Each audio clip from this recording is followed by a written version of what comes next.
तो hello guys, I am pi back.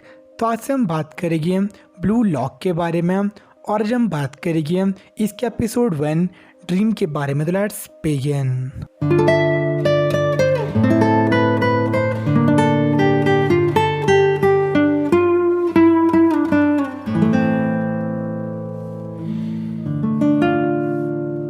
तो and में शुरुआत होती है हमारे मेन कैरेक्टर इसागी योइची से, जिसकी टीम साइतम प्रीफेक्चर लीग के फाइनल्स में खेल रही थी नेशंस जाने के लिए। और इस मैच में क्रूशियल मोमेंट आता है जहाँ पे इसाई को एक गोल स्कोर करना पड़ना था अपने स्कोर को लेवल अप करने के लिए। बट जो उसका टीममेट था वो एक पास के लिए क्या था, अगर वो पास कर लेता तो उससे जीत जाते हैं। और उनका टीम का मोटो भी था 1 for all and all for 1। और खुद भी बिलीव करता था कि जो पूरे 11 बंदे थे वो इसमें एज आ टीम खेलते हैं, मतलब टीम प्ले में बिलीव करता था तो इस बॉल को पास कर लेता। बट जो उसका टीममेट था वो गोल स्कोर नहीं कर पाता, इससे शाकी बहुत शौक हो जाता। बट तभी जो एनिमी टीम थी वो अपना काउंटर स्टार्ट कर लेती है और जो एनिमी टीम का एस था किरा यूएसके वो एक और गोल को स्कोर कर लेता है और इसाई की टीम 2 गोल से मैच को हार जाती है। और इसके जितने भी टीम मेंबर्स थे रोना शुरू कर देते हैं, यहाँ तक उनका कोच भी। और उसके अकॉर्डिंग जो उनकी टीम थी वो बेस्ट टीम थी नेशन की। बट जो इसागी था वो सच्चाई पता थी कि वो बेस्ट टीम नहीं थे, एज वो नेशन में भी क्वालिफाई नहीं कर पाए थे। और इस मैच के बाद जो इसागी था उससे अपनी रियलिटी पता चल जाती है कि वो हमेशा एक टीम का अनफॉर्ड बन के रहेगा। और उसे अब यही पता लग गया था कि वो कभी भी नोएल नोआ की तरह नहीं बन पाएगा। तो जो नोएल नोआ है यूरोप का बेस्ट प्लेयर है और इस एनिमे में उसे रोनाल्डो और मैसी जाग्रेट बताया गया है, तो जो हमेशा से एडमायर करता था। और वही रीज़न था जिसकी वजह से इसागी ने खेलना स्टार्ट किया था। अब जो उसका ड्रीम था एक स्टार स्ट्राइकर बनने का जापान टीम में और वर्ल्ड कप जीतने का, वो हमेशा ड्रीम रहेगा। और वो अभी भी सोच रहा था अगर वो पास नहीं करता और अपने आप गोल स्कोर करता क्या उसका फ्यूचर था वो इसे चेंज हो सकता। बट अपने आप को मना लेता कि ऐसा पॉसिबल नहीं था, एज सॉकर एक टीम स्पोर्ट है और वो इस चीज़ को अकेले नहीं कर सकता। पर स्टिल वो से फ्रस्ट्रेटेड था, एज जो मैच था वो से जीतना चाहता था। और इसके बाद जब इसागी घर पहुंचता है वहाँ पे उसकी मॉम उसे एक लेटर देती है जो कि जापान फुटबॉल यूनियन से उसके लिए आया था और सिलेक्ट किया गया था एक सर्टेन एथलीट बनने के लिए, जिससे बहुत सरप्राइज था। और जब नेक्स्ट दिन वो जापान फुटबॉल यूनियन जाता है वो मिलता है कीरा रियोस्के से, जिसकी टीम ने उसे लास्ट मैच में डिफीट किया था। और वो बहुत ज़्यादा खुश हुआ था जब कीरा उसे कॉम्प्लीमेंट करता है और उसके लिए वो बहुत ज़्यादा नाइस पर्सन था। लेकिन जब वो अंदर जाते हैं तो देखते बहुत ज़्यादा फॉरवर्ड्स को अलग अलग टीम के, और तभी हम देखते हैं ईगो जिन पाची को, जिसको JFU ने अपॉइंट किया था ताकि वो मेक श्योर कर सके कि जापान एक वर्ल्ड कप को जीत जाए। और वो वेलकम करता है वहाँ पे 3 तो स्ट्राइकर्स को जिन्हें चूज़ किया गया था आर्बिट्ररी, मतलब बिना किसी रीजनिंग या फिर फैक्चुअल डाटा के, सोरली उसके अपने बाइस डिसीजन पे। और ईगो उन्हें बताता है कि बस एक चीज़ जापान 100 को बेस्ट बना सकती है और वो था एक रेवोल्यूशनरी स्ट्राइकर। और उन पर एक्सपेरिमेंट करने वाला था जिसकी मदद से उनमें से एक बंदा वर्ल्ड का बेस्ट स्ट्राइकर बन जाएगा। और जो ब्लू लॉक फैसिलिटी थी वो इसी वजह से बनाई गई थी, जहाँ पर जितने भी स्ट्राइकर थे साथ में रह सकते हैं और एक स्पेशल टॉप ट्रेनिंग को फॉलो करेंगे जो कि खुद ईगो ने डिवाइस की थी। लेकिन इस ड्यूरेशन में वो घर नहीं जा सकते हैं और जो कुछ उन्हें सीखा था 100 के बारे में उन्हें भूलना पड़ेगा। बट इन एक्सचेंज वो उन्हें प्रॉमिस करता है कि उनमें से एक बंदा भी सर्वाइव करता है और बाकी बचे बंदों को एलिमिनेट करता है तो वो वर्ल्ड का ग्रेटेस्ट स्ट्राइकर बन जाएगा। लेकिन जो कीरा था उसी कंडीशंस को एग्री नहीं करता, एज जो नेशंस था वो आने वाला था और वो अपने टीममेट्स को अबैंड नहीं कर सकता क्योंकि इस बेकार प्लान के लिए, एज वो एक टीम प्लेयर था। और वहाँ पे जितने मैक्सिमम बंदे थे वो भी कीरा की बात से एग्री कर लेते हैं। बट ईगो के लिए वो सभी इल थे और उन्हें क्या था कि वहाँ से जाना चाहते हैं तो वहाँ से जा सकते हैं। बट पहले उन्हें पूछता है कि उनके लिए नेशन ज़्यादा इम्पॉर्टेंट है या फिर वर्ल्ड का बेस्ट स्ट्राइकर बनना। और उसके अकॉर्डिंग जो जापान की सब ऑर्गेनाइजेशन थी वो चाहे पावर ऑफ फर्स्ट रेट हो बट अदर एस्पेक्ट में मतलब कि स्पोर्ट बिया के हिसाब से वो बस सेकंड रेट थी। और इन सबसे पूछता है कि उनके लिए सॉकर क्या था, जो साथ में खेलना या फिर टीममेट्स को वैल्यू करना या फिर सेल्फ सेक्रीफाइस, ये सब रीजंस थे ये जापान सॉकर को वीक बना रहे थे। और उसके अकॉर्डिंग जो सॉकर था उसमें बस एक चीज़ मैटर करती है और वो था अपने ऊपर ज़्यादा गोल करना, और सबसे ज़्यादा गोल करता है वो सबसे ग्रेटेस्ट था। और इन्हें क्या था अगर फ्रेंडली गेम खेलना चाहते हैं अपने फ्रेंड्स के साथ तो वहाँ से लीव कर सकते हैं। लेकिन इस पे जो कीड़ा था बहुत ज़्यादा गुस्सा होता है यू के ऊपर एज वो उस टीम को डिस कर रहा था जिसके बहुत ज़्यादा प्लेयर्स की वो रिस्पेक्ट करता है। पर इस पे जो ईगो था उसे बस एक चीज़ क्या था कि जापान अभी तक वर्ल्ड कप नहीं जीत पाया था उन प्लेयर्स के होते हुए भी। और इस वहाँ पे जितने भी लोग थे सब शांत हो जाते हैं और ईगो वहाँ पे बात कर रहा था वर्ल्ड का बेस्ट स्ट्राइकर बनने की। और इन एग्जांपल देता है बहुत सारे बड़े प्लेयर्स की लाइक नोएल नोआ, एरिक गैंटाना और पेले, जो सब प्रेफर करते हैं इंडिविजुअल प्ले को टीम परफॉर्मेंस के ऊपर। और सब में एक बात कॉमन थी कि वो सब ईगोइस्ट थे। तो उसके अकॉर्डिंग आप तब तक वर्ल्ड के बेस्ट स्ट्राइकर नहीं बन सकते जब तक कि आप वर्ल्ड के बिगेस्ट ईगोइस्ट ना हो।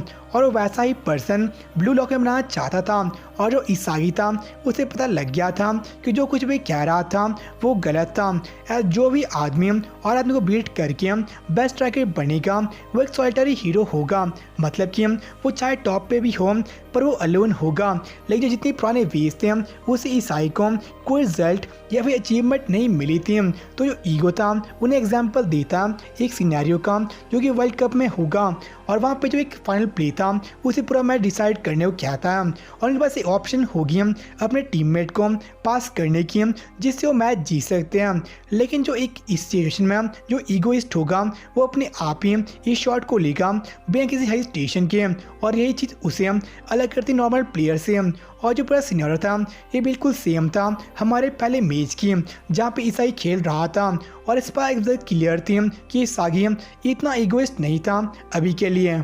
तो ईगो ने क्या था अपनी कॉमन सेंस को अवॉइड करने के लिए और गेट को पास करने के लिए अगर वो बुलॉक को ज्वाइन करना चाहते हैं और उसके अकॉर्डिंग जो एक स्ट्राइकर था उसी बस चॉइस लेना चाहिए अपने गोल्स में, और जो गोल्स था उसी के लिए उन्हें लिव करना चाहिए। और क्योंकि जो चीज़ थी वो स्ट्राइकर को बनाती है और जो भी चीज़ वो कह रहा था इससे इसागी बहुत फैसिनेटेड था। जो भी चीज़ वो कह रहा था ये उसे किसी ने नहीं बताई थी। तो इसागी बिना किसी हाई स्टेशन के गेट क्रॉस कर लेता है एज वो एक स्ट्राइकर था। और उसको देख के वहाँ पे जितने बंदे थे वो भी गेट क्रॉस कर लेते हैं, इवन कीरा भी बुलॉक को ज्वाइन करने के लिए। और इसके बाद उन्हें ट्रांसपोर्ट किया जाता है वहाँ से बुलॉक की फैसिलिटी के लिए। और ब्लू लॉक में जितने वहाँ पे बंदे आए थे उन सबको डिवाइड किया था डिफरेंट रूम्स में। और जो इसागी था वो रूम जेड में था जहाँ पे कुछ और लोग भी थे, और सब में कीरा था वो भी उसी रूम में था। और इसके बाद जो ईगो था उन्हें बताता है कि जिन आदमी सब रूम शेयर कर रहे थे वो उनके रूममेट के साथ साथ उनकी राइवल्स भी थे। और इन्हें कहता है जो उनकी एबिलिटीज़ थी उन्हें उसने क्वान्टिफाई किया था और इसी बेसिस पे उन्हें रैंकिंग दी थी। और जो नंबर्स उनकी यूनिफॉर्म पे वो उनकी रैंकिंग थी आउट ऑफ 300, और जो साई की रैंकिंग थी वो 299 थी, मतलब कि वो डेड लास्ट था। बट ईगो ने बताता है कि रैंकिंग थी वो चेंज हो सकती है उनकी प्रैक्टिस और जो वहाँ पे मैचेस होने थे उसके रिज़ल्ट के हिसाब से। और इन्हें कहता है कि टॉप 5 प्लेयर्स हो गए ब्लू लॉक में उन्हें रजिस्टर किया जाएगा जापान की टीम में अंडर-20 के वर्ल्ड कप के लिए। लेकिन जो कोई भी ब्लू लॉक में हार जाता है उसे कभी भी जापान के लिए खेलने का मौका नहीं मिलेगा।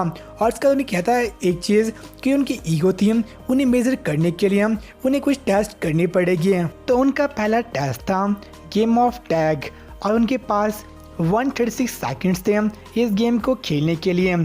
और जो भी बॉल से स्ट्राइक होगा उससे ज़्यादा इट कहा जाएगा, और जो भी टाइम खत्म होने पे इट होगा उसे ब्लॉक से निकाल दिया जाएगा।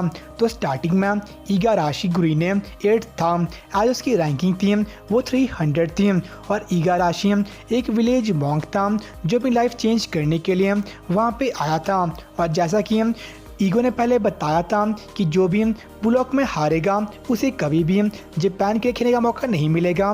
तो डेस्परेशन की वजह से वो अटैक करता है इसागी के ऊपर, लेकिन इसागी से इवेड कर लेता है। और जो बाचीरा मेगुरु था वहाँ पे सोया हुआ था, तो उसे लगता है क्योंकि इजी टारगेट होगा, लेकिन जो बाचीरा था उसे उल्टा फिजिकली अटैक कर लेता है। और जो ये चीज़ थी रूल्स के अगेंस्ट नहीं थी, लेकिन उनमें से एक बंदा कुनिगामी रेंसुके इसके खिलाफ हो जाता है और कहता है बाचीरा को सही से इस चीज़ों खेलने के लिए। लेकिन जो इगाराशी था उल्टा कुनिगामी को अटैक कर लेता है और इसलिए जो कुनिगामी था बहुत ज़्यादा एंग्री हो जाता है और ट्राई करता है उसे फिर से अटैक करने का।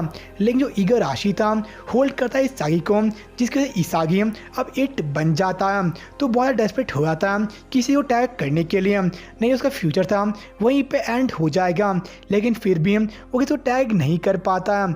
लेकिन तभी हम देखते हैं जो कुनिगामी था वो थ्रो करता है बाचीरा को इगाराशी के ऊपर, जिसकी वजह से इगाराशी की जो एंकल थी वो स्प्रेन हो जाती है और वो मूव नहीं कर पाता है। और इस वजह से वो एक टारगेट बन जाता है और जो इसागी था वो सर्वाइव कर सकता, लेकिन स्टिल जो इसागी है उसे टैग नहीं करता है, क्योंकि उसके लिए ये चीज़ बहुत ज़्यादा गलत थी। क्योंकि जो इसागी था वहाँ पे अपने आप को चेंज करने के लिए आया था ताकि वो वर्ल्ड का बेस्ट स्ट्राइकर बन सके। सो अनलेस वो किसी स्ट्रॉन्ग को बीट करेगा उसकी लाइफ में कुछ भी चेंज नहीं होगा।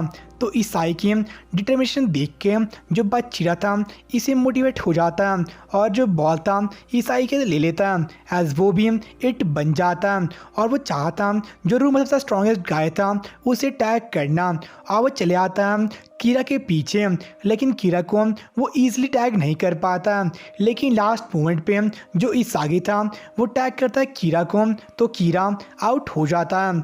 और लास्ट में हम सुनते हैं यो की बात कि जो मिडफील्डर्स या फिर गोलकीपर्स या फिर जितने भी और रोल्स थे उन्हें ट्रेन कर सकते हैं, लेकिन जो स्ट्राइकर थे वो डिफरेंट थे। स्ट्राइकर खुद एक ऐसा एरिया ढूंढते हैं मैच में जो कि बहुत ज़्यादा इंटेंस हो और वहीं पे अपीयर होते हैं, और जो एपिसोड था यहीं पे एंड हो जाता है। और क्रेडिट्स के बाद हम देखते कॉमिक सेगमेंट जहाँ पे जो सगे पेरेंट्स थे उनका थोड़ा पता चलता है कि उन्हें सो के बारे में ज़्यादा पता नहीं था, फिर भी अपने सन को वो होल हार्टली सपोर्ट करते हैं। और साथ जो एपिसोड था इसकी एनिमेशन बहुत ही ज़्यादा सही थी। और इस एपिसोड की एक बात अच्छी थी कि जो मांगा थी वो एडेप्टेशन बहुत ही ऑनेस्ट रखी थी, और जो बादशाह की ऑब्सेशन थी साई के साथ भी उसी बड़े सही से दिखाया था। तो जो आज का एपिसोड था वो बहुत ही ज़्यादा सही था। तो वेट करते हैं नेक्स्ट का, तो मिलते हैं आपसे उसी में। तो अभी ले साइनर बाय। फील करो खुद को, उड़ने लगा मैं आसमान में।